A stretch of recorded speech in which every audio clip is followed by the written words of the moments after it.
Got to keep the peoples happy, right? Don't sound so excited.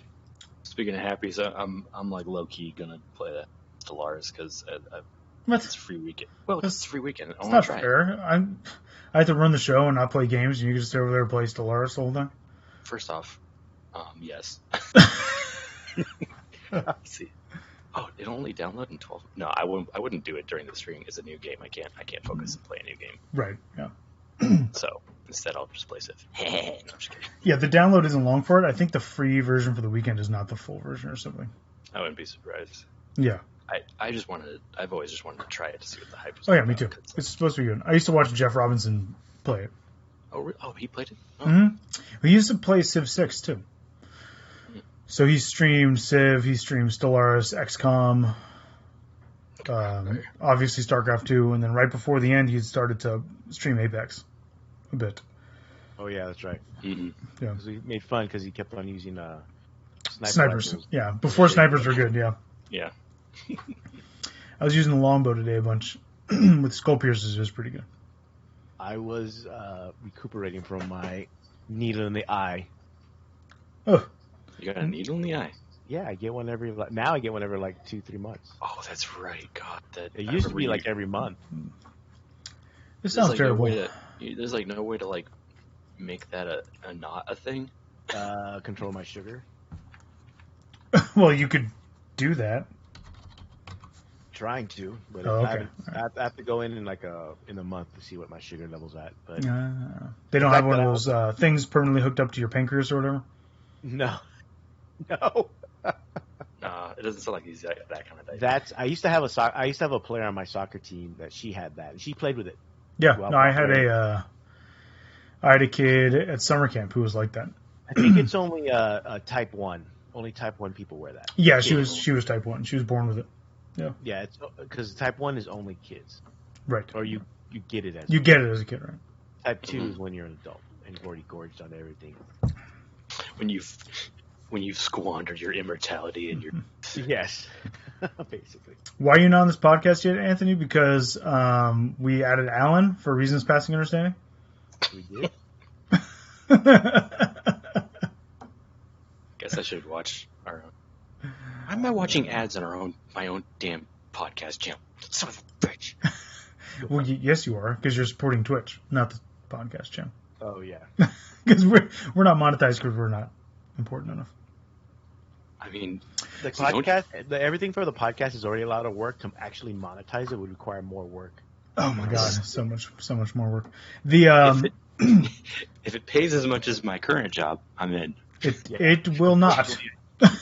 Well, not for my job, no. Then I'm out.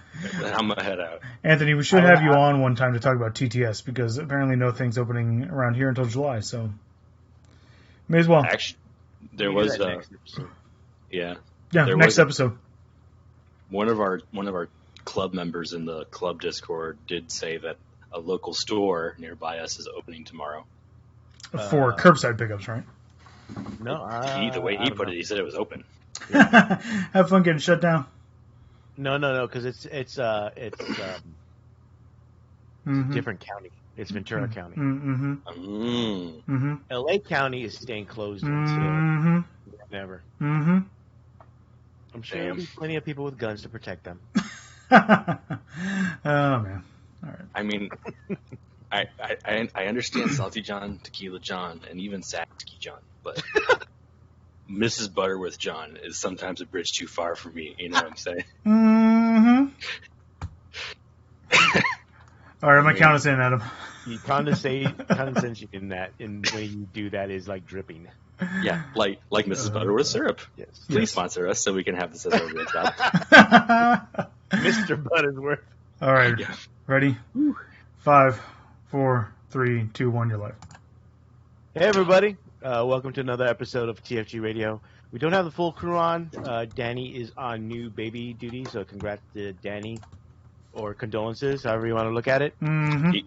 There's a new baby girl whose name I can barely pronounce because I can't remember it. I'm not gonna lie. The future is now, old man. Exactly. So we have a few things. I expect it to be a short show. Not too much is going on. It's a good idea, Anthony. We personally don't have a lot of updates. I know John hasn't been working on anything besides his various armies in his Bannerlords campaign. Did you start a new one, John? Let's see. I finished Jagatai Khan. I like that your campaigns are named after Primarchs. Why would you not? Like, when all the Primarchs come from these, like, medieval or, like, Dark Ages worlds, why would you not do that? So, Jagatai and the Khuzait Khanates conquered the world. Then I started one as the Sturgians, which are, like, Norse. So, that was Leman Russ. And that one's cool, and it was going. But then I was like, you know what? I watched this guy do smithing. And I was like, man, that'd be cool, because I could make a giant black dude who's bald and be Vulcan, because Vulcan was a smith. So I joined the green, which is the Botanians, and I created a giant bald black dude and named him Vulcan.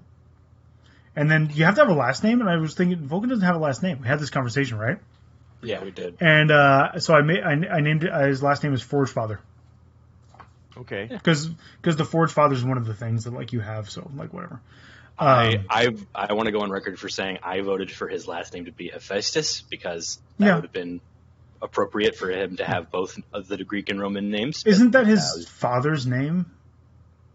It might be. I don't remember. I don't remember his father's name. Yeah. Pretty sure someone will let us know. Right. Yeah. So, anyways, so that's what I've been doing. I have those 3 campaigns. I made a Gilliman and immediately, like, abandoned him. Because it was boring playing as a giant white blonde dude with a sword on foot who's got a bunch of Romans. Like, whatever. Who cares? That's literally the campaign I just started. I know. that's why I'm writing it.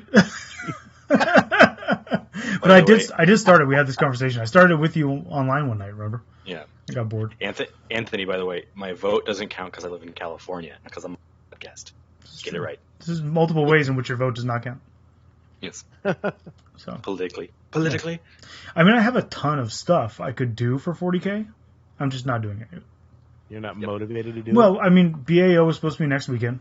I was supposed to have Grey Knights done for that. I have Grey Knights. I finally have Grey Knights to do, but why?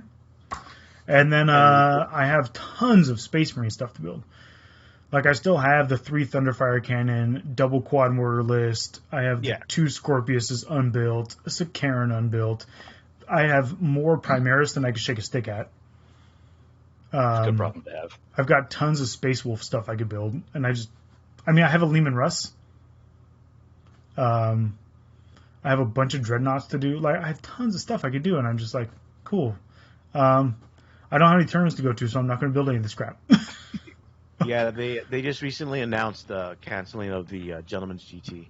Oh, did they? I didn't know that. See, and I was planning on trying to go to that, but that was today because they don't know when the casinos are going to open up, and it's held in a casino. Yeah, and they can't do that.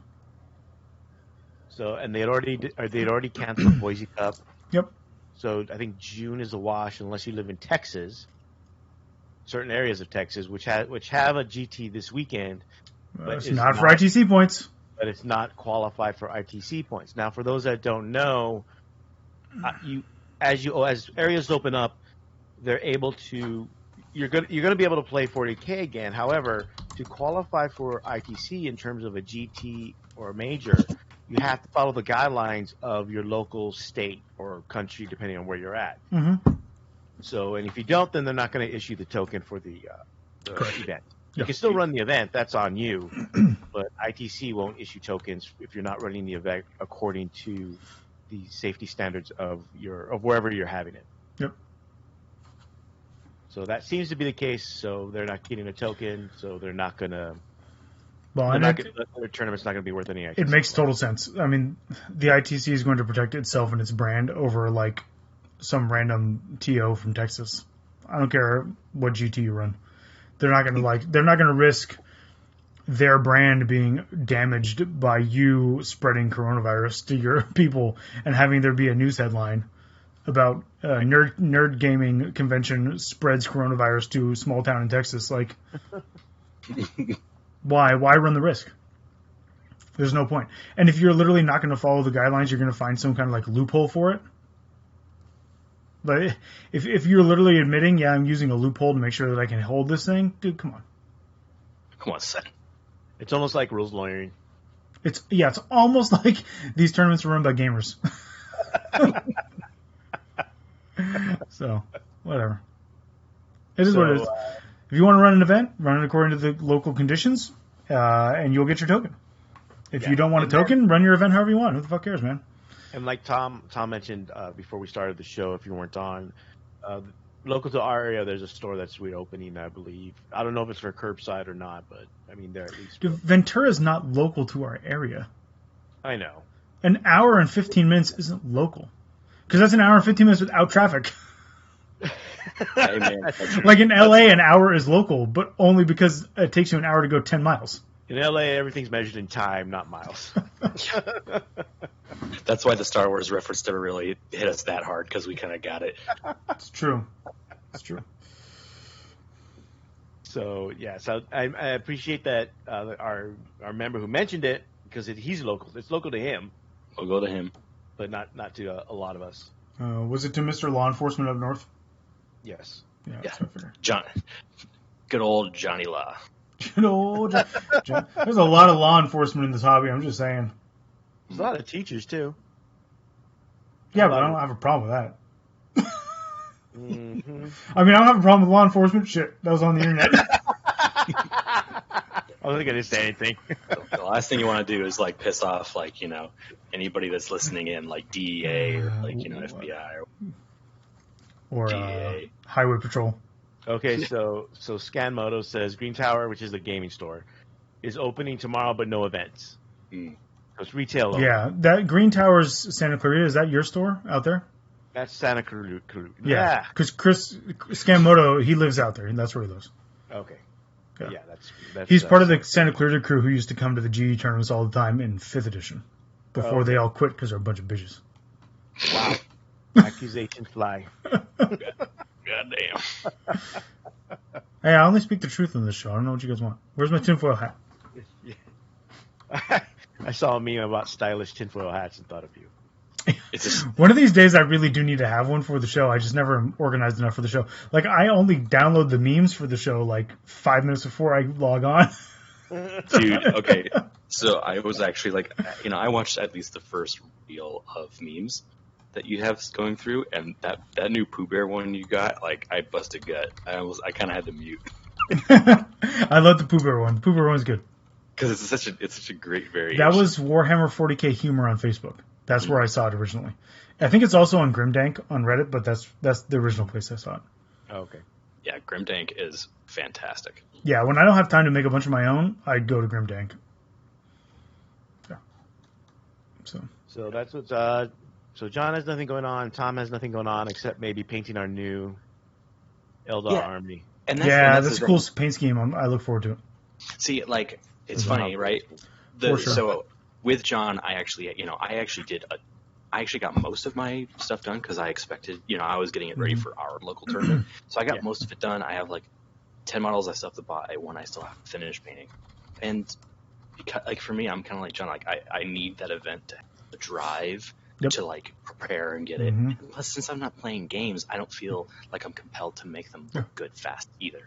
So the only reason I actually am interested in painting the Eldar is because I've painted Eldar before. Also because I found a dope-ass scheme that I thought of, and I'm like, you know what? I'm going to try this. And so... Yeah, it even has me interested in, like, buying an Eldar army on eBay and copying the scheme. But better. I mean, you didn't have to say that. Dude, we could totally make it a competition. I wanted to say that. God, we could totally make it a competition. See whose Eldar army sells for more on eBay. This is like a lot of variables in that. This is like the one contest you're actually proposing, therefore I veto it. Yeah, I veto it also. I'm only proposing it because this is the one I'd win. All the other ones are lose-lose situations for me. And that's why they get, like, dude, we're just trying to teach you how the American government works. You're going to teach me how the American government works? Oh. Yes. That's what I teach on a daily basis. Because there's no irony. Someone like me. That's what I'm going to teach you. Oh, that's right. Sorry. I'm not trying to teach you how the government works. You clearly know that. I'm trying to teach you cultural sensitivity. Excuse you? I don't need a lesson in that. I'm white. Exactly. Okay. All right. We are the most culturally sensitive ever.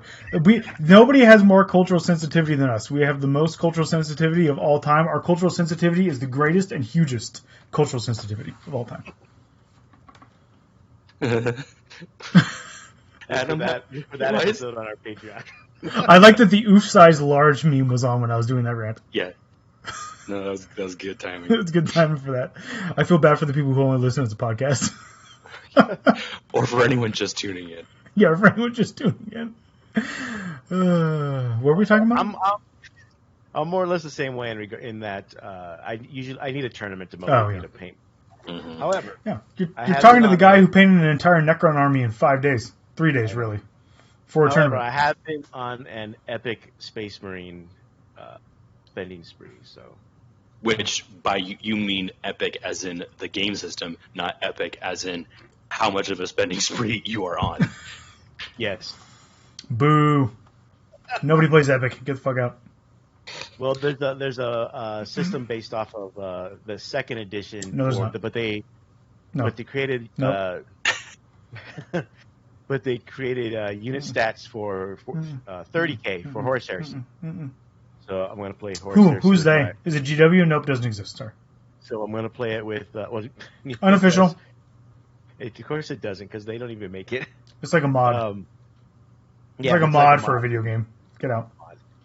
So, listen, Mister, I'm going to put every Primarch in my other video game. Did I put any mods in the game? You may as well. There's no mods. The only mod is a banner, and as Reddit made clear, your fucking banners are not mods. That was my favorite rant thread on Reddit for all the Mountain Bladed ones. That's pretty good. Your banners are not mods. Shut up. Oh, man. So basically, I'm collecting mini Marines and not the non-Primaris ones, but 30K, and just making armies for me and my brother to play, because they scale better with the current Titans from Forge World from GW. So I'm doing that instead of actually painting politicians of battle. Anthony and Chris are arguing in the chat, and I'm pretty sure at one point we all played games online together. And I don't think they realize it. Oh, dang. Because Chris is one of the other people we play online with sometimes. Okay. Just not recently. But I'm pretty sure Anthony's played with them before.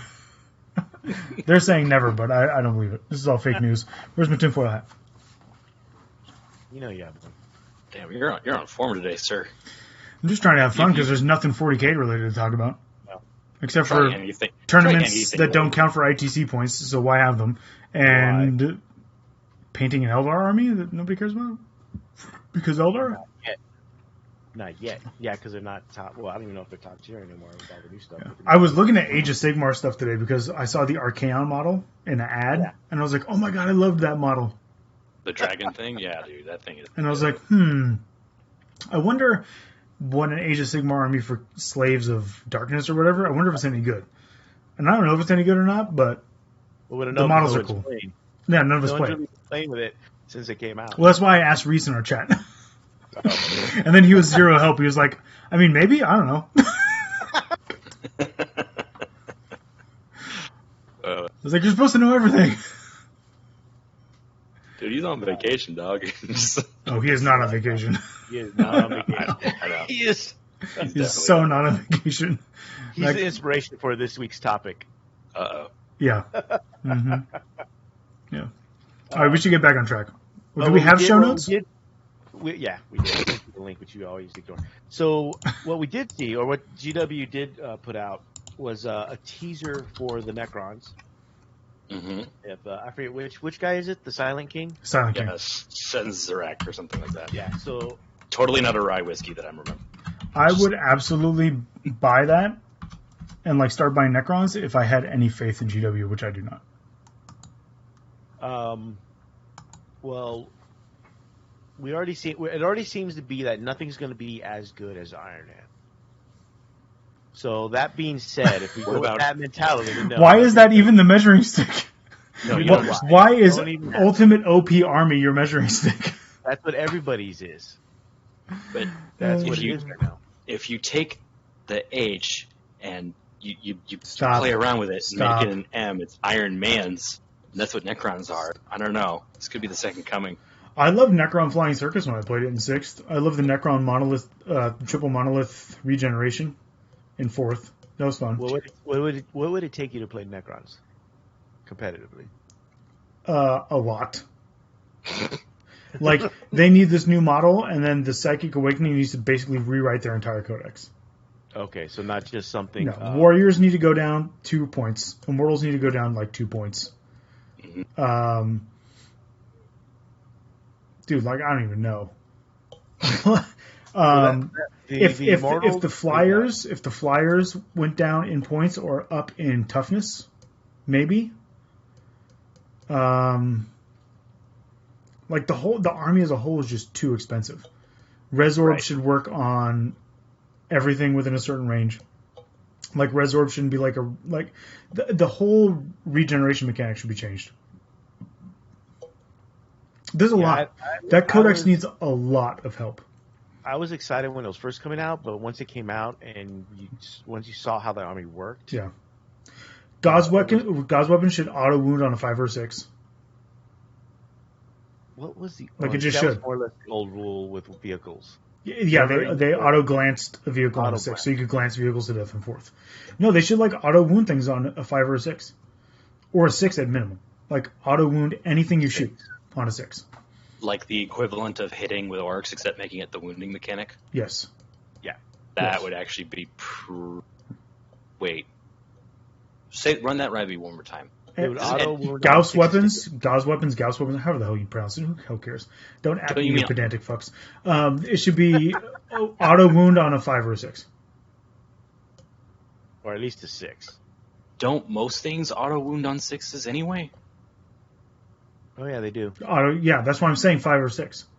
So that's why you're saying 5 or 6. I'm saying 5 or 6. Auto wound on a 5 or 6. But how much of the codex is strength 4 or strength 3 for weaponry? A lot of it. It's maybe up to strength 6. So even then, on higher toughness, like vehicles, 7, you still need a 5. It should. So, they should all auto wound everything on 5 and 6. So then, but that means that they're only really getting benefits if they play against knights. Anything that has vehicles.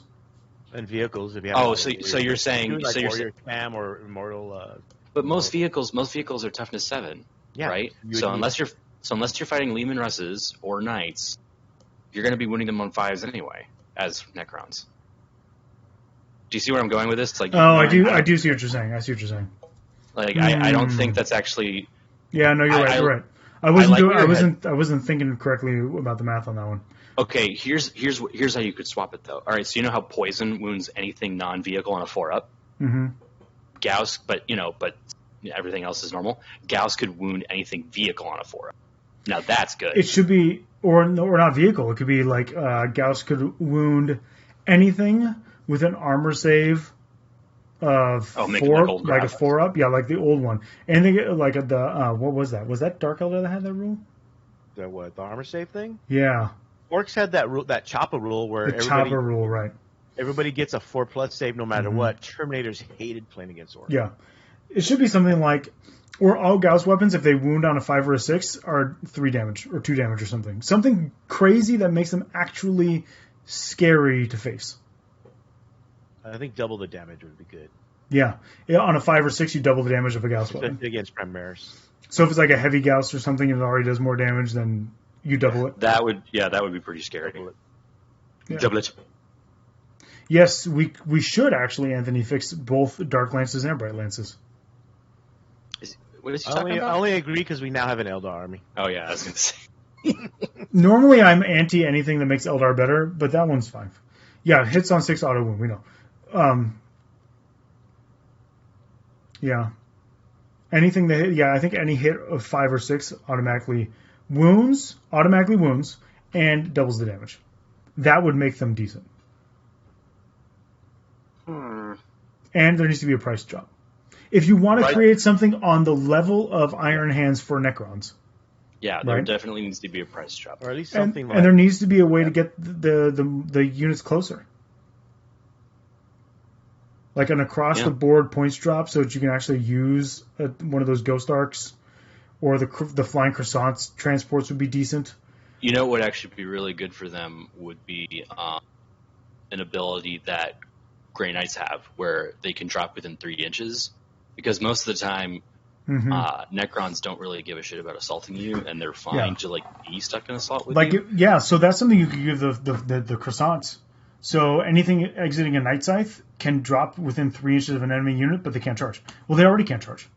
Or if you have a monolith on the table and you have people coming in from the monolith, they can drop within 3 inches of the monolith. Or but the whole point is, if you give them, you need to give them something with mobility. Yeah, right? That's what Anthony's saying. Use the monoliths.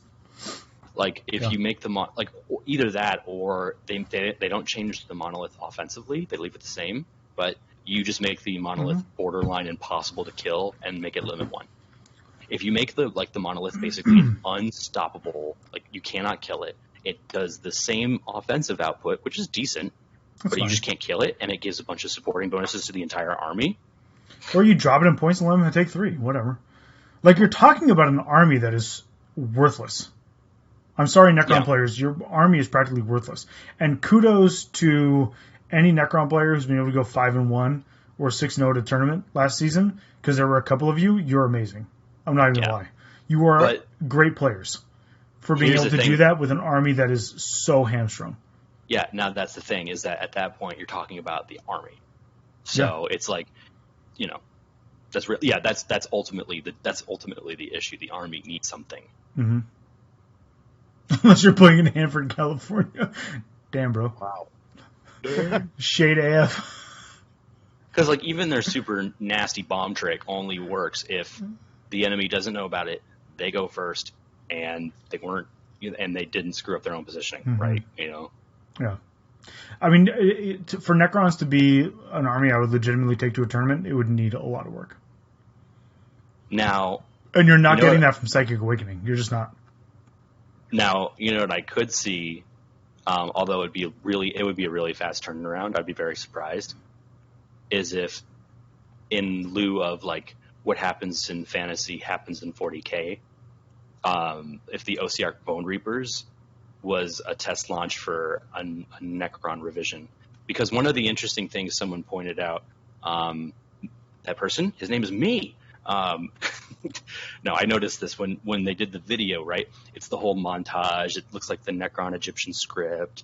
It shows like it's scrolling across and showing the history and everything. But that's always been the Necron and Tomb Kings thing, and now they just don't call them Tomb Kings anymore. Yeah, exactly. But here's the thing: is that throughout that entire thing, it's showing what look like normal Necron people, and all of a sudden it looks like you see beefed Necron dudes, like all of a sudden huge, jacked. Well, because Necron those are the guys before they got put through the ringer. No, as in they look like they were new. Maybe. I don't know. I have a feeling that Illuminor Caesaris. Yeah, I think we're not going to just see Illuminor Caesaris be the only new thing going down. It's not going to be like, oh, here's your new sweet ass character. I think there might actually be a new unit or two. I mean, Mechanicus got like 3 units out of nowhere. Yeah, right? But again, like Necrons need more than a couple new units. Like if you don't fundamentally change some of the things for that army, I agree. It's just not going to be good. Unless the character dude they're coming out with, the Silent King, if they literally bring the Silent King back, and he is Primarch level power, like Gilliman level, or like Magnus level, Gilliman level. Yeah, initial Gilliman level, initial Magnus, initial. Why am I blanking on the dude's name? Death Guard dude, Mortarion. Unless they're like those initial level Primarch good, it's just not going to. And even then. Unless the bonus he gives to the Necrons he's on the table with is insane. Everybody within 6 inches automatically has thy will be done. Dude, with Necrons it's going to have to be everybody on the table. Well, dude, like as long as is amazing. No, it's not enough for Necrons. The army is so hamstrung.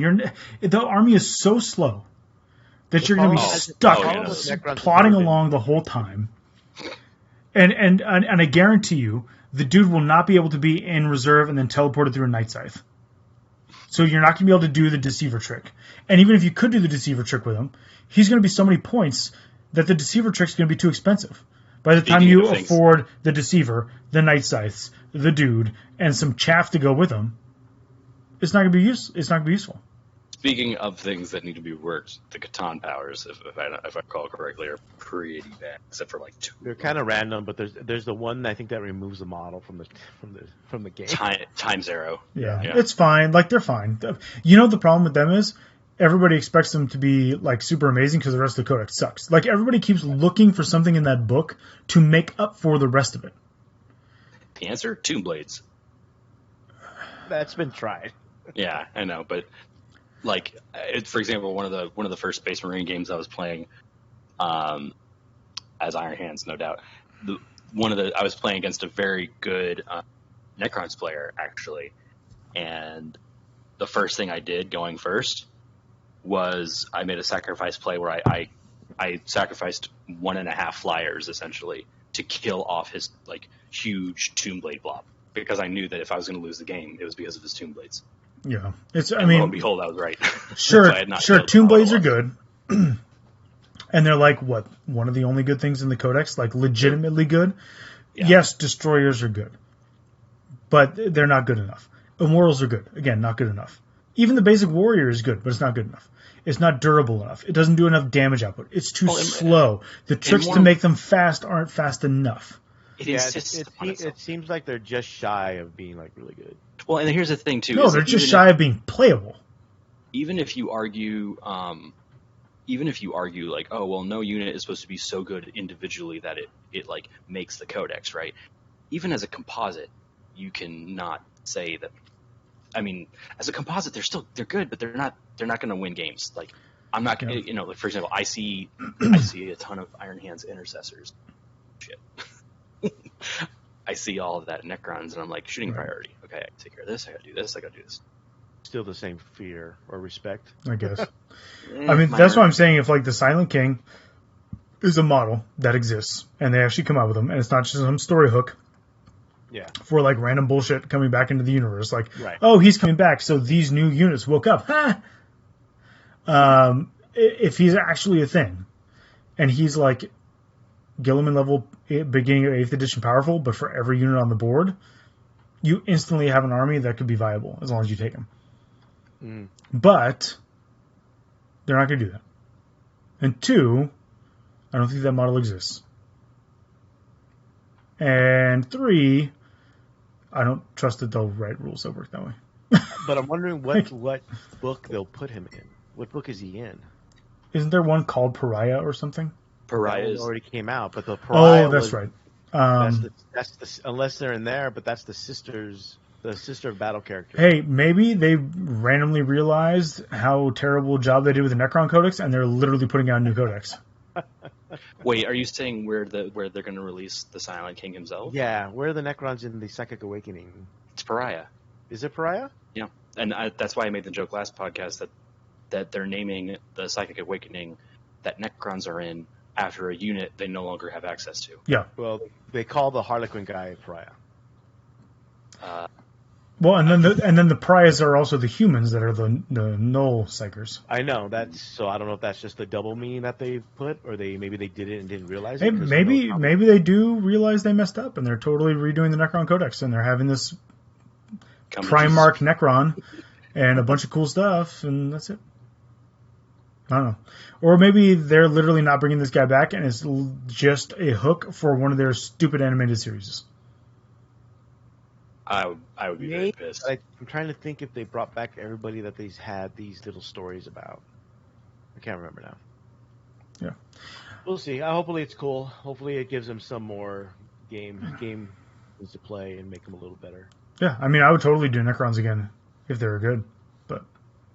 We also saw a leak for Harlequins. Normally we don't talk about leaks, but then GW put out an article about Harlequin. Yeah, so it's confirmed, basically. Basically. Mm-hmm. They seem to be pretty good, at least to add to someone's Dark Eldar army. Yeah, someone's on this podcast that just bought one. that somebody else on this podcast is painting for him. And that's you're in charge of tactics, John.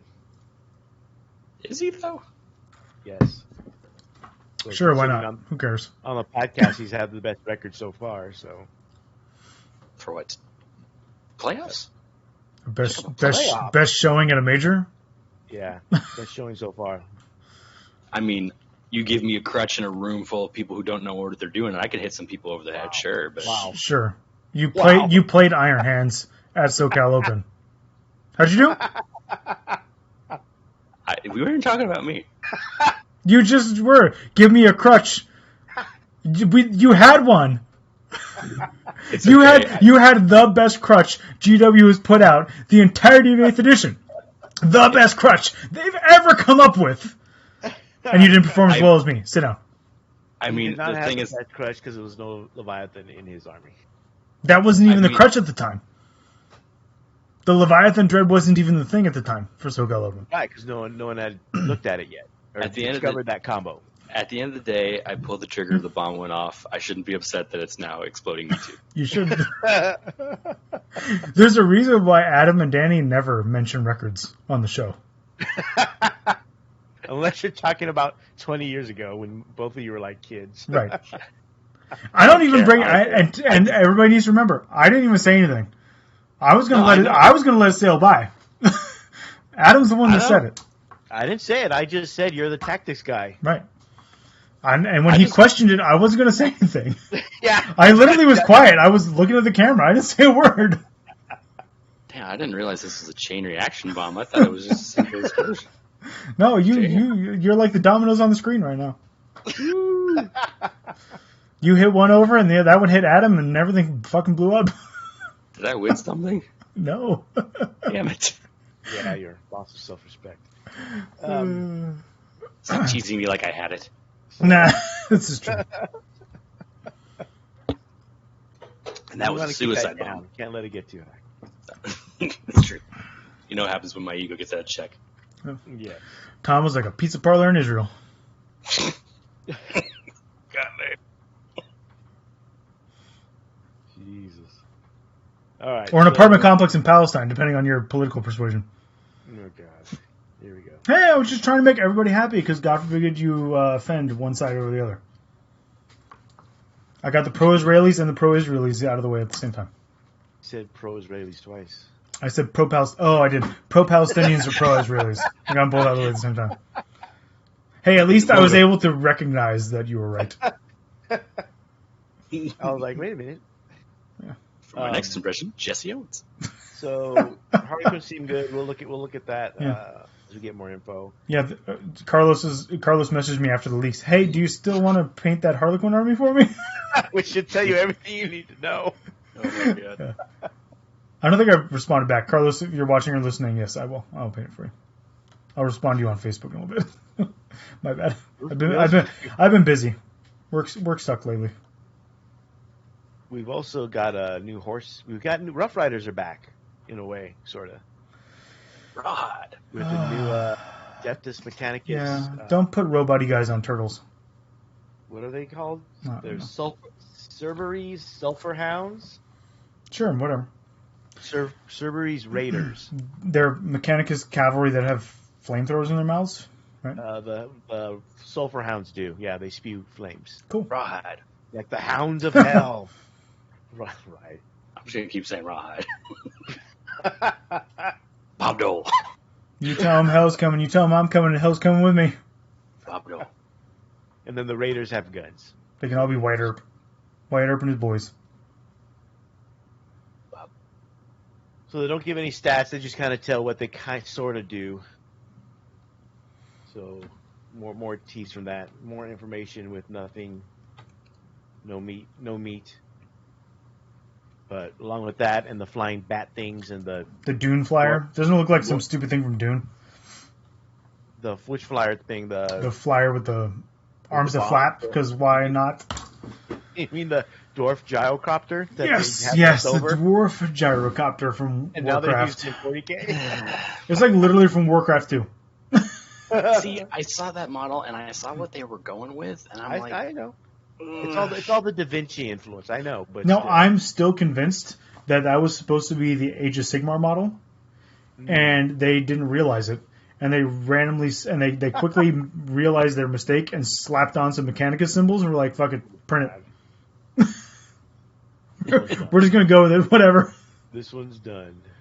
We wrote the rules for 40K, not Age of Sigmar. Oops. Put some Mechanica symbols in the CAD design and print. Your boos mean nothing to me. I've seen what makes you cheer. Turn on the money machine. Yeah. Brrr. Yes, like a bad edit of Will Smith's Wild Wild West. It absolutely is. That is a stellar reference. Thank you, Anthony. Yeah, good job. I appreciate it 100%. That's what it reminds me of. Can't remember if I saw that in the theaters or not. I appreciate you. I saw it in the Probably theaters. did. Oh man, I'm reading all of Anthony's really harmful comments now. Yeah, you should have avoided that. I'm gonna read it. I'm gonna go find his manager.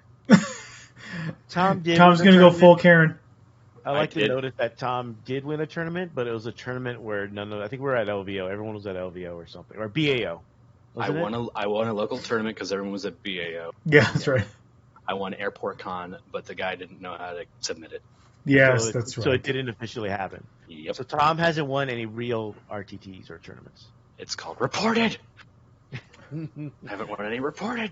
Blocked and reported. Oh, not that kind. Not that kind of reported. It's getting there. Nice.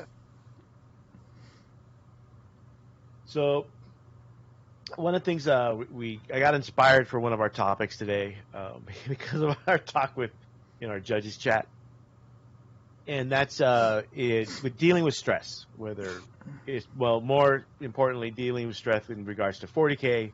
Fidget real games. Real life is a whole nother.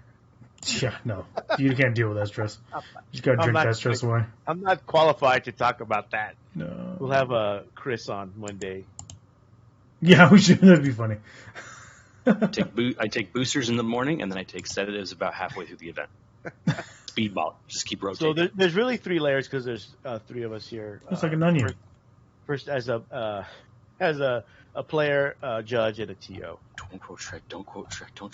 I just did quote Shrek. I said like an onion. I'm telling myself. Oh, okay. I'm telling myself. Don't go there. Don't finish. So as a player, I think all 3 of us deal with the stress differently. I think John deals with it the best as a player, from what I've seen. The best example I've seen from John is when you were playing Travis, when you were playing the 3-night. You had 3 nights, and the Librarian Conclave was in 7th edition. Okay, I vaguely remember this. Your whole plan was, and that was all you had. And I think of some scouts or something, because your whole plan was just to summon demons.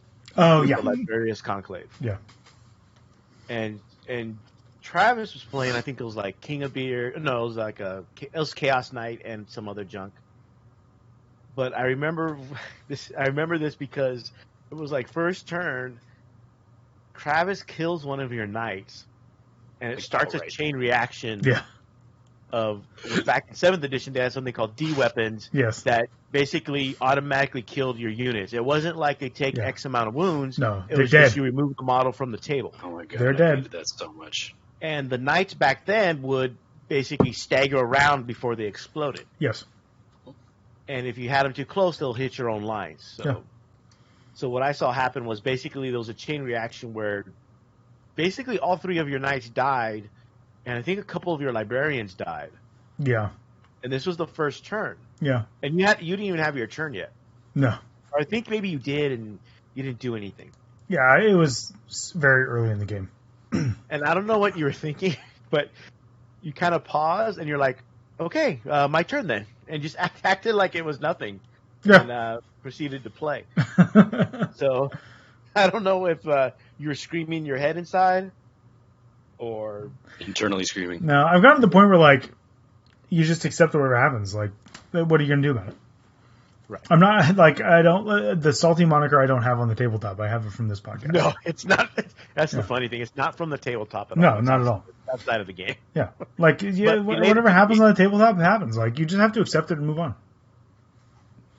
Like what else can you do? It's like that's why like when I was playing Blood Bowl on the computer, random crap would be happening and like all my guys would die and I'd be like, What are you gonna do? No, when your ogre didn't do anything for like 7 turns out of 8. Oh, that's right. He got boneheaded. You were audibly upset when I played you. I was, yeah. But it was a joking upset. Like, it was not berating you upset. Yeah. No. It wasn't that tough. Yeah. I've gotten better with my managing the stress and the vagaries of the game over the years. It used to be pretty bad in the early days. I used to rage quit a lot. Anthony, I am saying you don't have to physically threaten your opponent with violence. You definitely don't have to do that. That's definitely not necessary. Or scare your opponent with your comfort animal. No. You don't have to do that either. What about smashing your own models in? Nope, you don't have to smash your own models. Nope, definitely don't do that. People lash out in different ways. Yes. So for me, it's more like I try to take John's approach. Ever since I watched John, that happened with John, I try to take that approach during my games. It's still I still slip once in a while, but not to the point where I used to in the old days. So I've gotten a lot better. Tom, I like watching Tom play. Tom knows. I'm in danger. I should have had the I'm in danger meme up there. Those that haven't seen Tom play or met Tom Anthony, you were correct. Tom stresses out. Tom gets very intense. Mm-hmm. The thing is, I will go on record and say I have never gotten mad at another player to the point where you're just high stress. Yeah. The anger is always on myself, and that's a key thing to understand. Yeah, or the organizer who put the table there. Okay, that was just a follow-up. You have threatened me during a game once, but I wasn't playing in the game with you.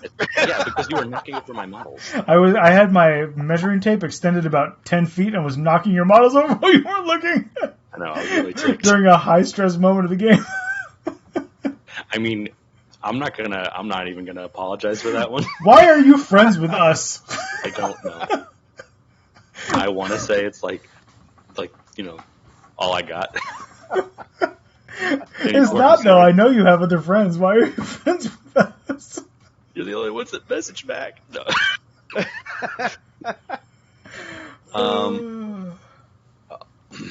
No. Yeah, I can get intense, but I never take it out on anyone.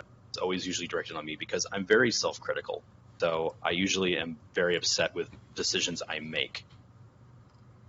Yeah, there was that one game we had where I think it was the last time I played you. I think it was during the playoffs where you weren't upset. Like you get a certain way with your elbow and your hand. You have your hand on your chin and you look super intense.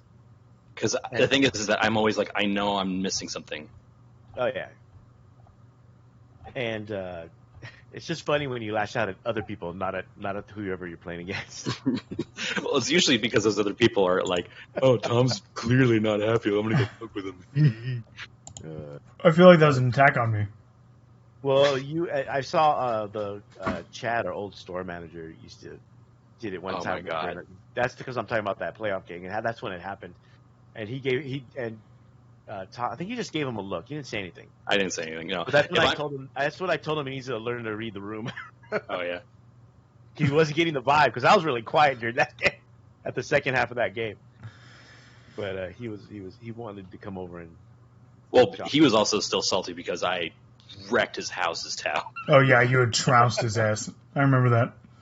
I think I was there for that game.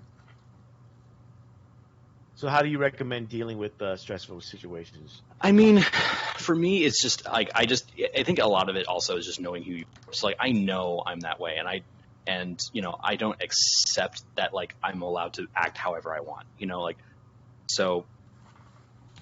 It's like it's knowing that you have a tendency to do something and just taking the steps to avoid it. So like when I go into a game, like especially if I really want to win, which is most games, I just remind myself, okay, well, it's toy soldiers. It's not important. It's not going to change the most important things in my life. It's not going to like be the reason I win $3 million. It's not. And even if it is, not. Yeah, and even never, if it is, ever will you win money of this game that makes up for the money you spent. I know, right? Exactly. And at the end of the day, even if something is so fortune altering as that, like, I try to remember a lot of like kind of how I was raised, where it's like there's a lot in life you just don't control, and the only thing you control is how you respond to it. And sometimes that feels impossible, especially people like me who are very high energy, like emotion forward people. It's hard to think you can control your own emotions because they're there quickly. And so I just know that, and so I take a step back. I'm just like, all right, I gotta focus. And then if I do fail, I have a contingency plan. Well, it's like make sure the anger's clearly directed at myself. Yeah. Make sure it's never directed at anyone else, unless it's John. In which case, stop hitting my shit with your measuring tape. And John does it to everybody, not just. Oh yeah, I know it's not personal yet. For myself, like Tom said, it's identifying how you get when you get stressed out, and just being aware of it, and being aware of that you are getting stressed, because some people may just think that's their normal behavior. Just because you're on a stream and you're stressed doesn't allow you to take certain liberties with the rules or with models. Yeah. Oh yeah, no, that's another good way of putting it too. I've never let myself take an excuse ever, like for anything. Like if I do something, I own up, like immediately. Right. That's what it is. Yeah, I wonder. I've never been on the stream. So there was the one BAO where I was supposed to be on the stream for the first game, but they didn't have the stuff set up in time. And then that was the one where I went 6-0, but I was never high enough in the undefeated brackets to make it onto the stream. And I wonder how I'd react in that situation, because that's like a lot of pressure, being a judge for the LVO and then being on stream. Like, I don't know if I'd want to do that. I haven't been on stream. Oh, I was on a frontline stream with Travis one time. Right, but that's different. It's like a homebrew game. You're like there in the studio. Yeah, I mean that's the only time I've streamed games with us. Like that's not stressful. Well, I mean with the frontline, I guess because it's not us, it's a different type of stress in that you're still. I think it was before we were judges. No, it was right after that first year. Yeah, it was after that first year. Yeah, right after the first year. It was before I was a judge. So, go ahead. No, okay. So I think even then I was stressed out more about getting the rules right or doing the right thing, as opposed to. It's almost like being in the fishbowl, like in War Machine, especially, where you're wondering if this is the correct move and what are they going to say, and that's in the back of your mind. But at the same time, you're too busy trying to play to worry about that. At least I was. Yeah, I still that makes thought sense. about it, but at some point you just got to play. You got to say like, "Fuck it, I just got to make this move or make this action." I can't spend all day just trying to come out with the perfect move. But I think the advent of the Twitch streams or just Facebook Live or whatever you're going to use has added a level of stress, especially as you get better and go up in the standings of the tournament. I would agree with that. But it's still no excuse for inappropriate behavior. No, it's not. And we've witnessed that. I actually, this year at LVO, I did not handle the stress of being a judge well. Well, I mean, to be fair, you were given undue stress. There was a couple of times where somebody would come up to us, and I was discussing something with one of the other judges, and I'd literally be like, I need you to walk away so I can finish this conversation. And there's a couple of times where I felt that it was... a bit heavy-handed? Yes. Okay, well that will... And I could not stop myself, even though like I knew I probably should, because I literally could not bring myself to care about what that person was saying, because I was so mad about the other thing we were having to handle. Yeah. That's why I said undue.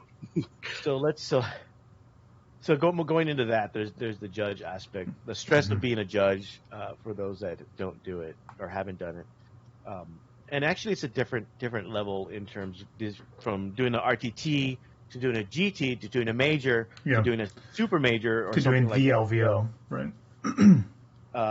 Like for me, I have no problem doing RTTs or even our local GT because there's not that many people. Yeah, there's a prize, but it's not as significant. There's ITC points, but it's not as significant as most other larger majors. So even then, I don't have that much of a Yeah. stress. Now, when I would travel and do other GTs, I would have the added stress of like, okay, this is not my thing, so Right. so and so's thing. I'm doing it for them, and they're actually paying my room or doing whatever they're doing. Yeah, you want to do right by them. Yeah, so I don't want to fuck it up for them. Yeah. On LVO, that takes that level to a whole other level. Yeah, a whole other level. Yeah. Like I could handle the stream games. Like I get put on the stream games a lot, or like the more contentious games, no problem. I'll handle them. But that first day, the last year was so stressful. I couldn't do it. See, for me, it wasn't. For me, it was stressful in more of a work kind of way.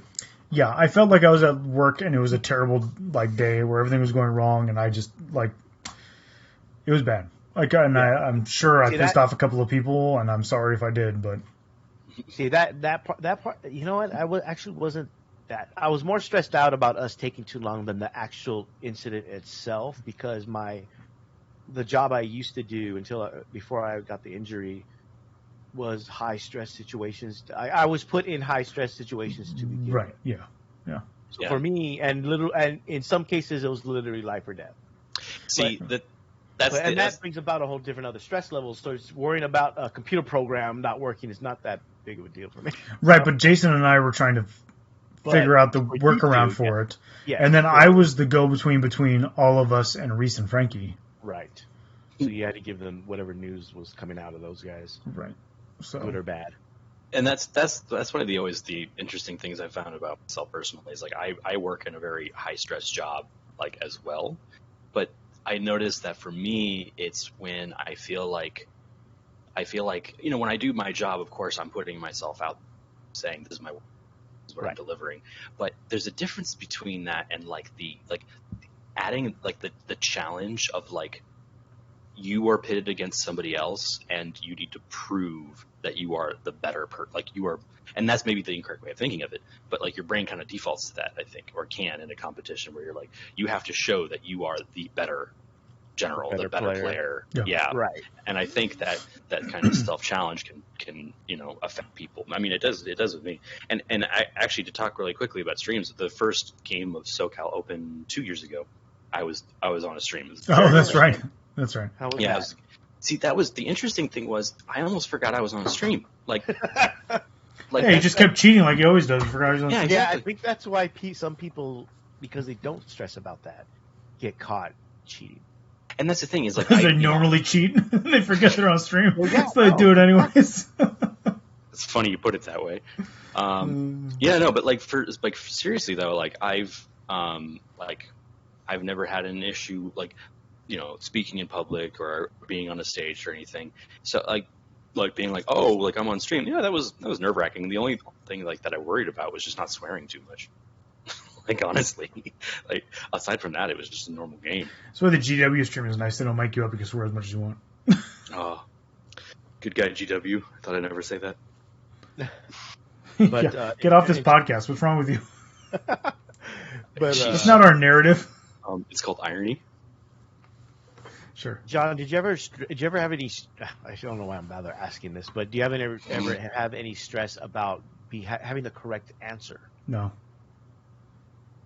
There was a thing day 1 or 2 or something about consolidation, and like this person has to consolidate towards the nearest unit, and then like it brings them out of coherency, and the person was like, I don't remember what they were trying to argue, and I was like, dude, nobody cares.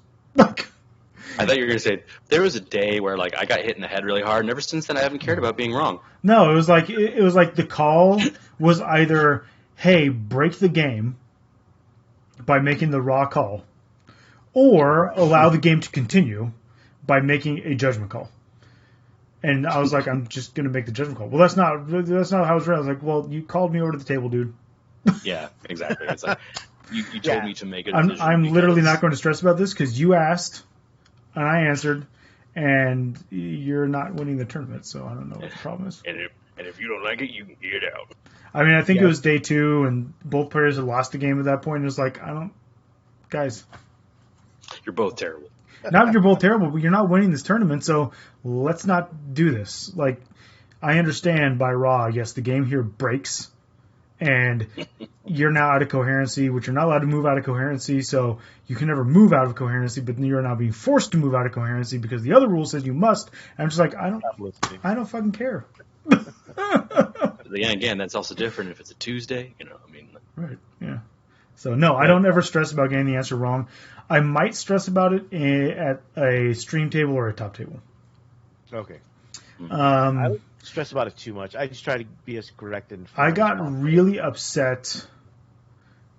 I had to go babysit a game last LVO, and I got really upset at another judge who made a call that was absolutely 100% wrong about the terrain. They had ruled that this door was open on the bottom floor, and you could see through it to shoot. And I was like, so I come up to the table, and I have to now babysit this table because it's already contentious. Oh, fun. And somebody goes to do something, I'm like, oh, no, that you can't do that because you can't see through the bottom floor. And he was like, no, the other judge ruled this. And I was like, and then the other player was like, see, I told you that shouldn't have been the ruling. And now I got put into the situation where, like, I'm now put in the situation where I have to uphold another judge's ruling that was absolutely wrong. Mm-hmm. And the other player knows he was right, and he knows I was right, and I'm right, but I can't then overrule it. Because they've already played, like, a turn and a half with it the other way. Yeah. And so that was really hard in that moment to deal with. Because I couldn't also let my frustration show with the other judge. So I had to be like, well, okay. They probably just misinterpreted, and that's fine, so that's what we're going with. And, like, to not let it show on my face that I was pissed off, that was an absolute 100% incorrect. Not to mention which, right, like, you're representing a collective group that's saying, hey, we're going to be the authority here. So to undermine that in any way is not good, even if you know that one person is, like, wrong, you know? Yeah, and I wish I had known that ruling had been made so I wouldn't have said anything. Like, the fact that I said it out loud and, like, made it clear that the judge had messed up, it makes it a lot worse, in my opinion. Yeah. Yeah, so. Anthony says you recorded that interaction. That's great. Wonderful. Don't put it on YouTube. I thought it was a different interaction, but... Who knows? There were several interactions those first 2 days where it was, like, pretty wild. Yeah. Because of the circumstances, so. I have the same, especially with the top tables as we get close, as the event gets closer to top tables. Yeah. It can be a bit more stressful. If you are a judge and it does stress you out, just know that whatever you say is basically correct for that table and at that time, at that tournament. Mm-hmm. So don't be too stressed out about it. Even as John just discussed, it turns out that there was an incorrect answer. Whatever the judge said, once you ask the judge, the players give up any right to right or wrong. It's whatever the judge says. So wait, are you saying that if John makes a call at a tournament, I can't then use that call at a different tournament? No, you can't. You can try. That's illegal. You can try. I don't know if you'll get away with it. So just remember that if you are a judge at an event, try not to get too stressed out about it. Give the best answer that you can, and then because there's probably other questions, just move on because you cannot stay at the same table for an extended amount of time because then that takes away from your ability to go to other tables that may need help also. So moving on. Also, so the other aspect is as an organizer. I know John and Danny and Tom help me out with organizing the local events, and we help out. John and I help out with LVO and with basically all the frontline events in behind the scenes in some capacity. But there's a lot of failure points for an event. Yes, it's not a pandemic. Multiple failure points. And each possible failure point, can be very stressful. For one example, whether you don't have a terrain.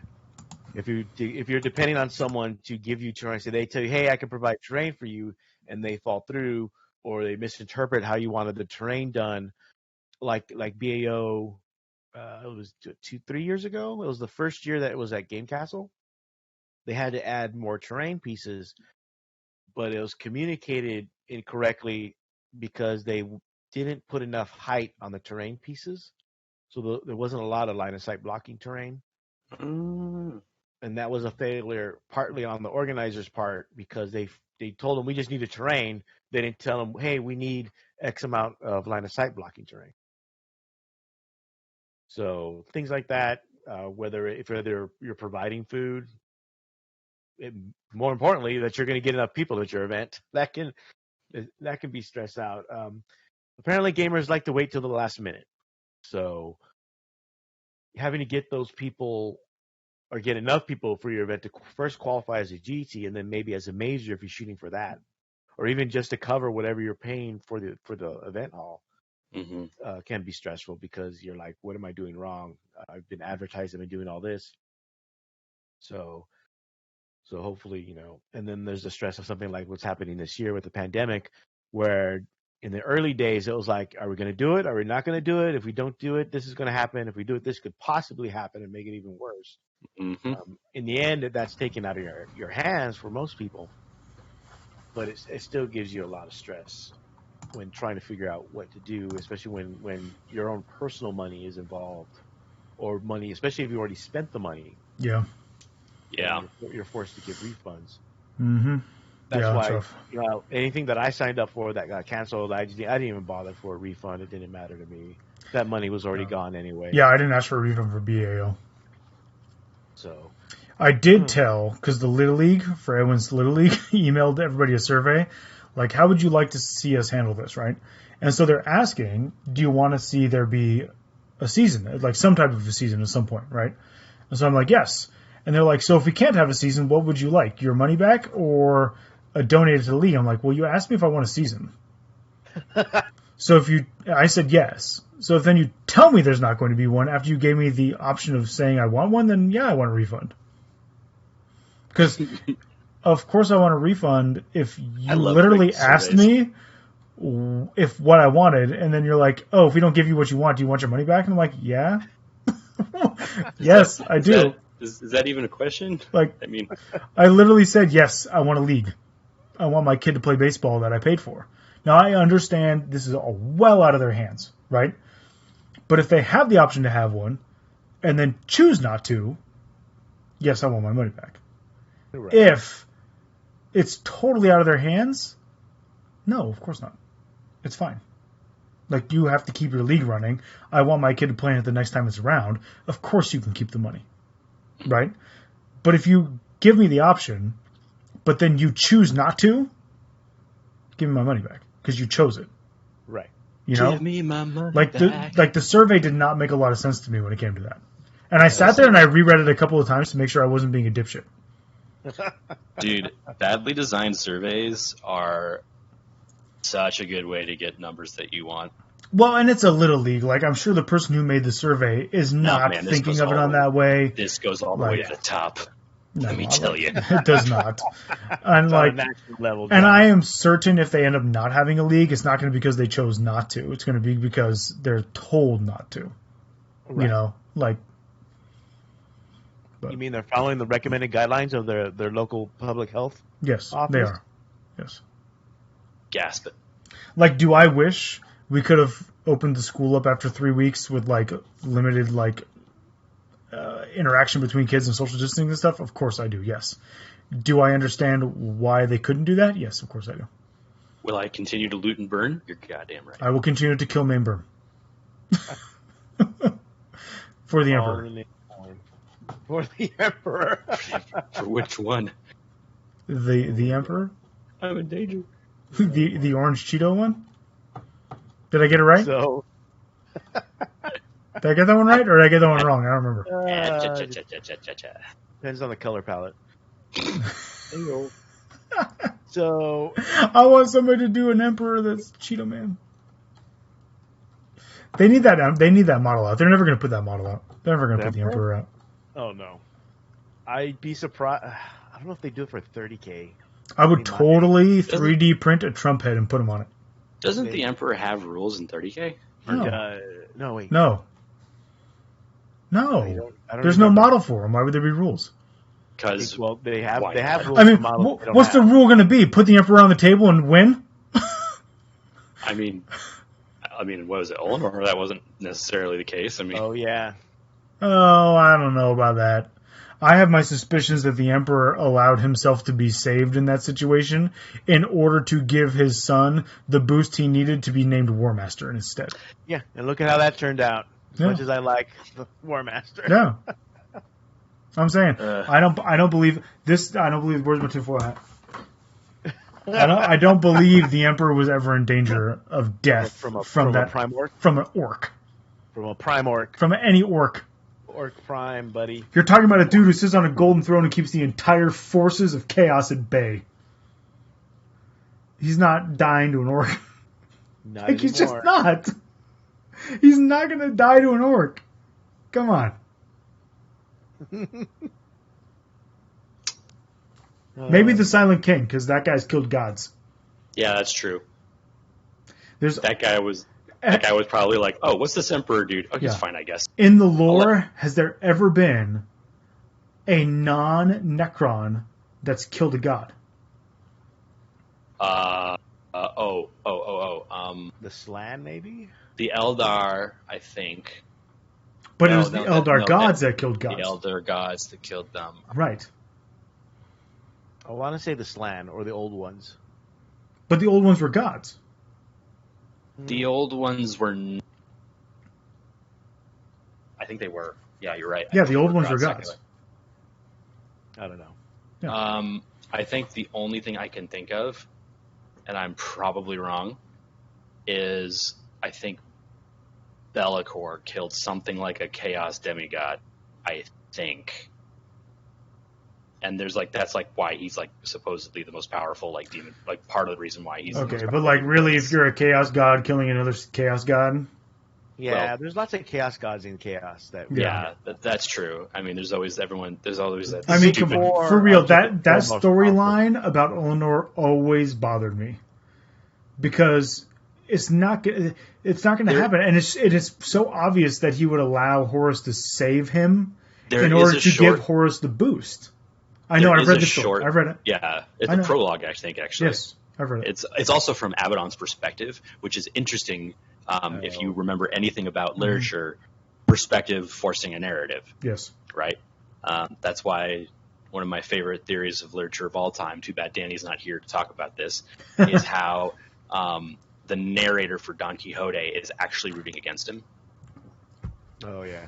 Oh yeah, and the idea that in Mary Shelley's Frankenstein, the doctor's actually the monster and it's like a psychological episode. Ooh, nice. You've heard that theory? No, I have not actually. Yeah, the idea is that the monster is actually the doctor having. I've heard the theory committing all the problems. That makes I've heard the theory of the monster being the author. Yes, there's that one. There's that one too. Yeah. Mm-hmm. Damn, now I just want to go read classic literature and be cultured as fuck. I'm almost done with Cannery Row. Oh yeah, how's that? It's pretty good. I'd never read it before. The only Steinbeck I've read are the quintessential Steinbecks, Grapes of Wrath and Of Mice and Men. Mm. And Cannery Row, I love Monterey, and I had no idea it was about Monterey. And I read the back of it when I found it on my shelf, and I was like, oh, this is short and about a city that I love. I'm going to read this. Oh, nice. It's pretty good. It's very much Of Mice and Men type Steinbeck, not Grapes of Wrath style Steinbeck. I recently finished Sons of the Selenar for $30K, basically Horus Heresy.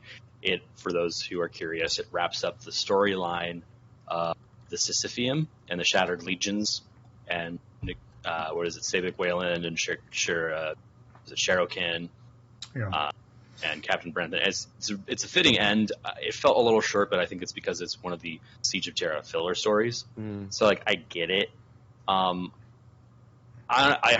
don't know. It makes me sad just because I felt like there wasn't a whole lot of oomph and action to it. They all had fitting I think they wrapped up the story nicely without giving away too much, but and they have one big like, oh, this is 30K and it still connects to 40K somehow. Oh my god, you guys! Like they have that moment in there. This is the foundation of the Forge Fathers, the Vulcan Hastan Forge Fathers. No, it has to do with the Selenar, so like the cloning, and so it's related to like the origin of the Space Marines and stuff like that. Oh, okay. Because they did that. They talked about the Forge Father in the one where Vulcan tells the guy to pick 13 things from his vault of like thousands of things he's made that are like, universe destroying weapons basically that he's created, and he's supposed to pick, because he was bored. Yeah, and so he's supposed to pick the ones that he wants to keep because Vulcan's afraid of them falling into the wrong hands, and they create that as like the beginning of the Forge Fathers, right? Like the Vulcan Hastan Forge Father, and I was wondering if they were going to tie that in because the Broken Legions tie into that storyline, I think somehow. They do, but that's because there's a period of books, I think, where the Vulcan storyline commingles with the Shattered Legion storyline, so like they're all buddies for a bit, and only one of the Salamanders stays behind. Right. Yeah. Atesh Tarsa. Right. But so yeah, it was pretty good. It's worth reading. Cool. I'm just waiting for Saturn 9 because I'm unfortunately a plebeian and not like Adam in his regality where I can afford to be lavish with my book purchases. I don't speak plebs when it comes to those books. Basically, and the thing is, like, I found a bootleg PDF copy of someone straight up scanned a freaking book. No, they didn't. I don't know what you're talking about. Games Workshop, we're not supporting this.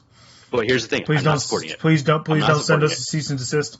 I am not supporting it because I took one look at it and I said I cannot. I am waiting to buy the real thing. We're now demonetized. Oh, wait, we're monetized in the first place. Does that mean we're now monetized? Does it work the opposite way? I still have to finish the first wall. Oh my god, dude. Well, you know what? The problem is I listen to the books when I'm painting. Oh. And I'm not painting. Or I listen to them when I'm no, I don't. Well, I run on the treadmill, but the treadmill's in the bedroom. The bedroom has the TV, so I watch Twitch. Yeah. So, yeah, like, I would listen to books when I would go to the gym, but I can't go to the gym. Yeah, that's and I would also listen to them in the car, but not driving anywhere. So I think what I got to do is I really do have to sit down and be like, okay, I'm going to hobby one night a week, so I can I can finish the first wall because I listen to it in snippets as I drive. The couple places I do drive, it is really good. Mm-hmm. I just haven't finished it. See, for me, I guess I haven't had that issue with books just because I have insofar as I normally read on my train to work, but I have not been on a train to work. Yeah. So well, and if I had the actual copy of it, I would have finished it. Yeah, because I'm reading actual books. I've read 5 books now. No, 4 books on quarantine. I'm on my 5th. You've actually been doing a pretty good pace. I'm reading actual books, but I'm not doing the audiobooks, whereas normally I do audiobooks and I don't read any paper books. Mm-hmm. I normally see that's the thing. Audiobooks I occasionally can listen to them, but I prefer having the reading element. Yeah. Mostly just because I don't know. I'm very auditory, so it's like I have an idea of the characters to sound like. Yeah, if I'm gonna read a book, I can't do the pad. I have to do the actual book. However, I will say that because of the audiobooks and audio drama, I will forever think of Karn as a pissed off Russian. Yes. Yeah. Yeah. I do like the guy who does the voice acting. Yeah, he's pretty good. Guy's great. Yeah. Karn guy. He does the demons well too. He does like the Nurgle demons with all like the guttural, like gross phlegmy stuff. He does a really good job with it. I actually heard an interpretation of Chthonian that actually made it sound like Scottish, and it was actually kind of an intriguing twist. I was like, oh, huh.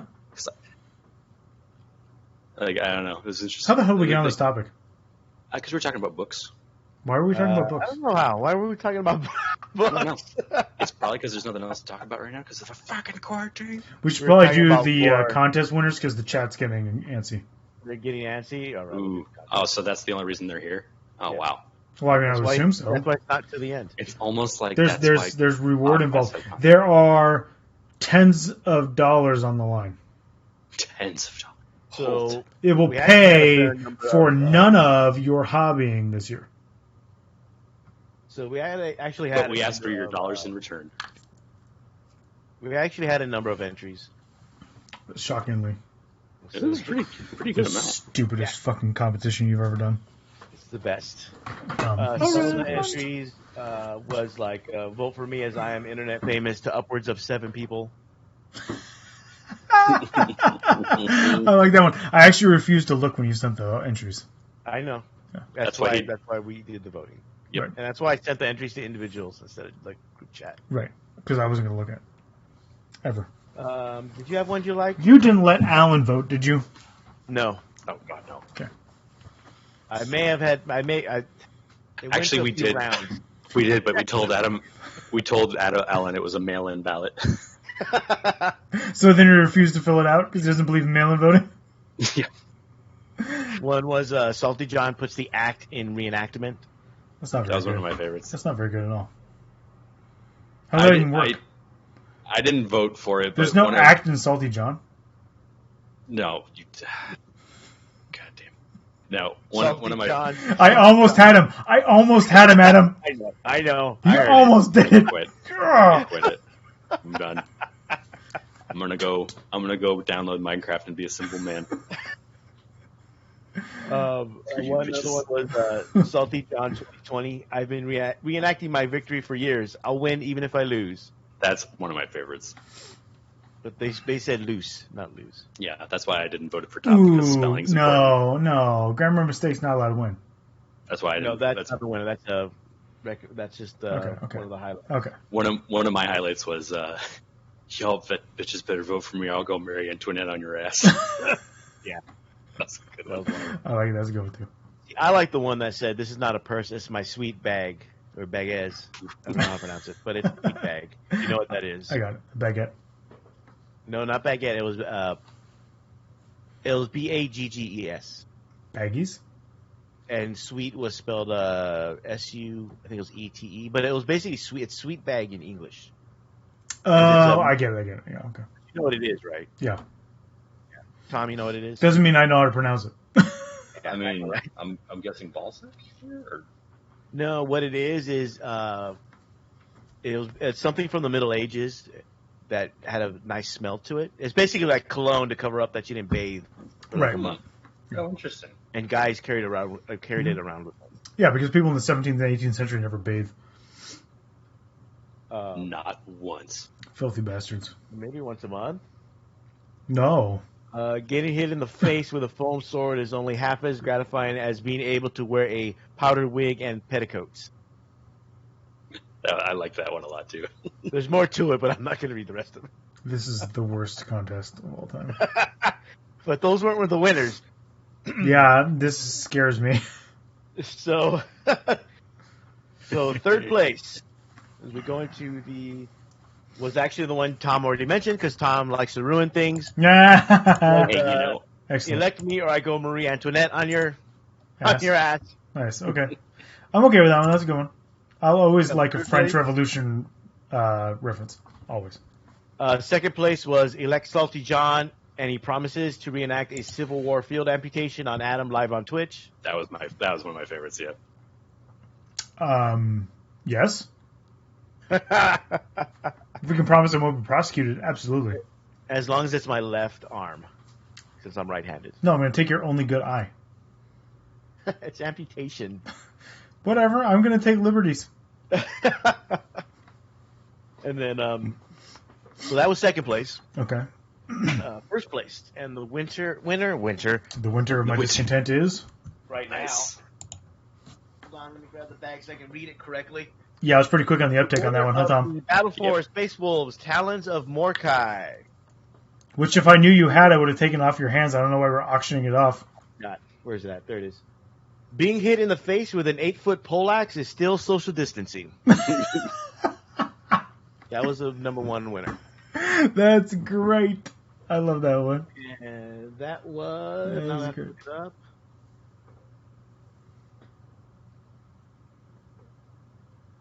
Damn, you were the worst. Like, how do you have this much gap? Like, just to have the name of the person next to it so you know what is wrong with you. I take the name off so that... this is as good as your joke delivery at the beginning of some of these shows. Hey-oo. Okay, well, you are biased, so your opinion doesn't matter in those cases. The viewers agree with me. Not if they want to win a prize. The listeners might not, but the viewers, they agree. Our 5 viewers, 6 viewers. They're the ones that matter to me. Not even your fellow casters. That's correct. Did you find the fucking name or what? Yeah. Oh my god. I got some Apex Legends to play over here. What are you doing? I know. I keep thinking that I missed it because I'm in a tournament right now, but like. And by the way, Bannerlords over there. Oh yeah, I gotta beef up. Time. I beefed up Gilliman. Should. That is, oh my god. That is Adam Napier. Who? Congratulations. Adam Napier. I know that name. How do I know that name from? Yeah, it's the same as my first. That's no. It's he It's rigged. No, he did he win another contest before? All I know is that shipping's going to cost me because he's in South Australia. Okay, maybe that's why I know him, because he's one of the Aussies. Aussie. So congratulations, Adam. Yeah, congratulations, man. That was a good one. I loved that one. That was great. Yeah, John likes to get a poleaxe to the face. No, I just like the social distancing joke. It's funny. That's the poleaxe. So that's the contest. Congratulations again to Adam. Yay. I'll message you for your information, and we'll get that out right away. Mm-hmm. There was much rejoicing. Yeah, Sure, John sure. is very happy. Mm-hmm. I'll also send something to the second and third place. I don't know what yet. Probably some tokens or something, some dice. Lump of coal. I'll get in contact with you guys. Or a bag of tears of Adam's joy of your loss. My joy is John's loss. Okay, yeah. Oh, actually, yeah. That could be that. So That's a good one. that's a good one. So a couple questions before we leave from our Patreons. Which I think John already answered one of them, but we're going to ask him. I did. Jeff from Burbank asks, Jeff. will we ever play 40K again? Nope. Gave the same answer I gave online. Nope. Not the 40K we know. Not the 40K we know. Eventually. So I'm still going with nope.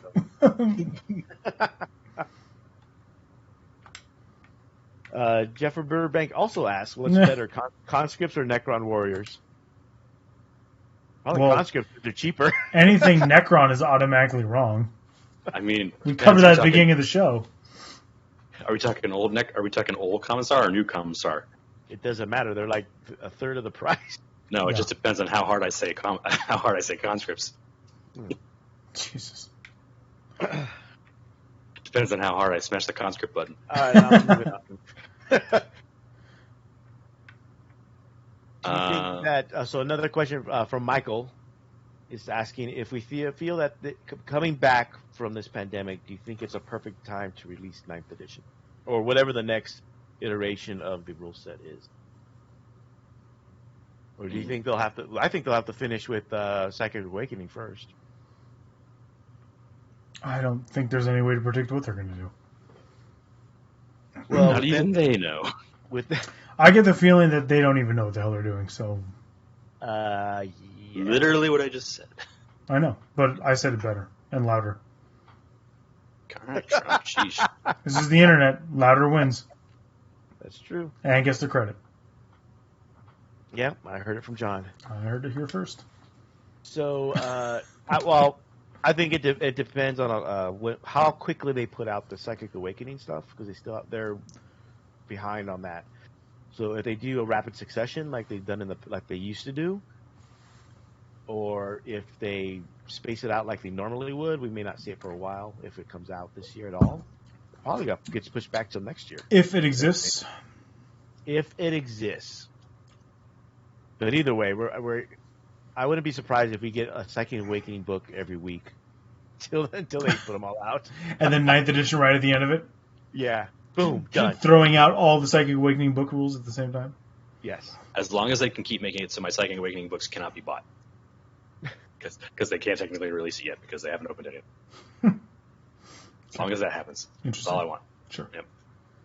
I'm a glutton for punishment. A glutton. Mm-hmm.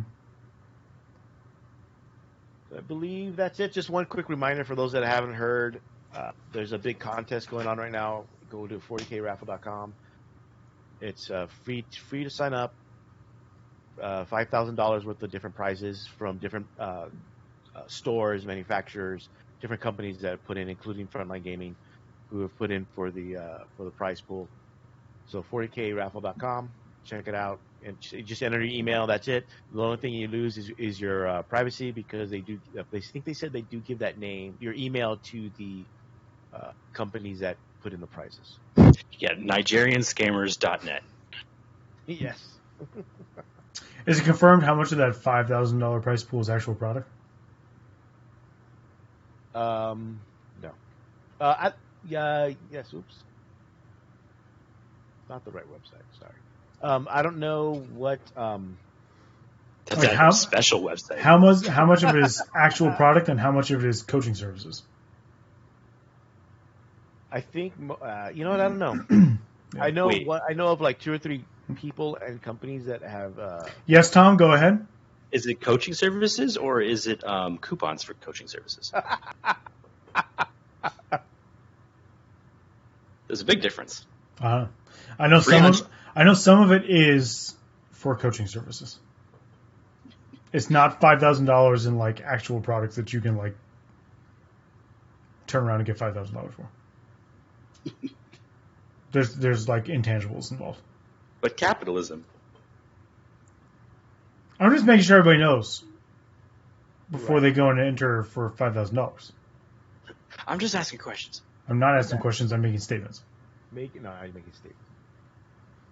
statements. So there was an episode of 40K Today out. I think it was on Friday, but 40K they have more details about it. Yeah, you don't know what that is? It's a daily 40K news podcast. It's like 15 minutes long. It's actually pretty good. You know why it's pretty good? Because it's only 15 minutes long. Yeah, I know, right? That one I'll listen to. Yes. If you want for more information on that, just go 40ktoday.com. That's their website. I bet you that's thrown off many a wannabe investor. What do you mean? Like, God damn it, screw you. I would like you to explain this. I don't understand. Nope. So their May 14th episode. SeaWorld called. They want their sea lions back. Oh, their biggest sea lion sitting right here in this chair. So check out their podcast, 40K Today. The more info about their giveaway is on their latest episode, which is dated May 14th. So that's why John went quiet. Oh, okay. What? What are you talking about? No. It's not shade, Fusehead. I'm just making sure everybody knows that the $5,000 prize is not all tangible product. Sure. When I hear $5,000 prize, I think, oh, cool, I'm going to get an army worth $5,000. I'm going to get $5,000 worth of product, right? Like physical, tangible product. Mm. I don't have a problem with part of the $5,000 being coaching services. You just want it out there that it's a coaching service and not actual product. Correct. Like a mat, right. Or models, or paint, or yes. Because if I was to win, right, and all they did advertise $5,000 prize, 40K prize or whatever, right? And they're like, yeah, so like 15. I don't know if this is the amount. $1,500 worth of it is coaching services. I'd be like, what the fuck? Like, I would never utilize coaching services. So that's like what, 30 minutes with Nick Nanavati, or is it 40? I can't remember his going rate these days. I don't know. I have no idea what the rate is. I don't care about the rate. What I'm saying is I would not purchase coaching services. So if that were part of the prize, and like the way I've seen it advertised does not make that clear unless you click and read, right? Which if you're going to enter a contest, I guess you probably should do anyways. But like, you know, it needs to be clear that like it's not just product you're getting. Even if it weren't coaching services, even if it was like, hey, $1,000 of this prize is $1,000 coupon to a painting service, right? I'd still be like, I'd rather not have that. Well, to me, that's actually more useful than a coaching service. No, because the coaching service might absolutely. no, because the coaching service might not be useful to you, me, and Tom. It might be useful to Tom. It might not be useful to the three of us. But It's not coming funny anyway. yes, thank you. But a painting service might be useful to a lot of people. A painting service might not be useful to the three of us. Right. Well, But it could be useful to some people. Like, it could be really useful to Danny, who's not here to defend himself, and he'll beat me up the next time I see him, and that's fine. Totally worth it. So, as we're now announcing, this is Jean's Bon Voyage episode. You know what? I wouldn't mind the painting coupon, actually, if, like, what I was getting with the other $5,000 worth was, like, a completed army that I could just ship off and have painted. You know? I've utilized painting services before. I can paint, but I utilize painting services. I'm just saying, like, people should be aware that it's not, like, literally just $5,000 worth of 40K stuff. It might be coupons for painting services and coupons for coaching and, like, other stuff. So just read what it is you're entering for. Yeah, and it's 40kprizes.com. Right. Totally cool idea, totally fine. Just make sure you know what you're doing. Right. Cool. So I'll have a link in the show notes and a link so we can, if for those that want to go there and try it, and you get different entries doing different things in social media, things like that. So, and there's a whole list of what you can do. There's only 10 days left as of today. By the time you hear this, there'll probably be like a week left. So basically till next week. Okay, it's going to take you 3 days to put this thing up? Fuck, man. What? Savage. So your job is literally to sit around and play video games. So check that out. I wish that was my job, but I'm not good enough anymore. Those days are well behind me. As our recent Apex adventures have shown. It's okay. We still love you. Well, thanks. You're welcome. I mean, love's a strong word. Have I ever used that word on this show before? Yes, not but not us. about a person. Yeah. Not about a person. Yeah, not towards the prison. Towards Shalmers. I love Shalmers Space Marines. I love Lehman Rush Space Marines. So I think we'll end it there. Yeah, that's a good place to end it because this is going off the rails fast. Yes. Now?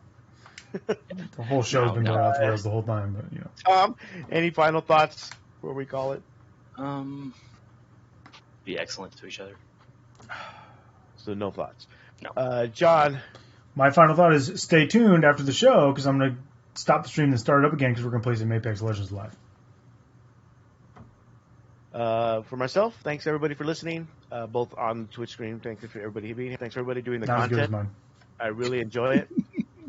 And thanks everybody for watching the show and following us and all that other good stuff. I hope everyone's taking care of each other. And good night, and have a pleasant tomorrow. That's literally what I said. See ya.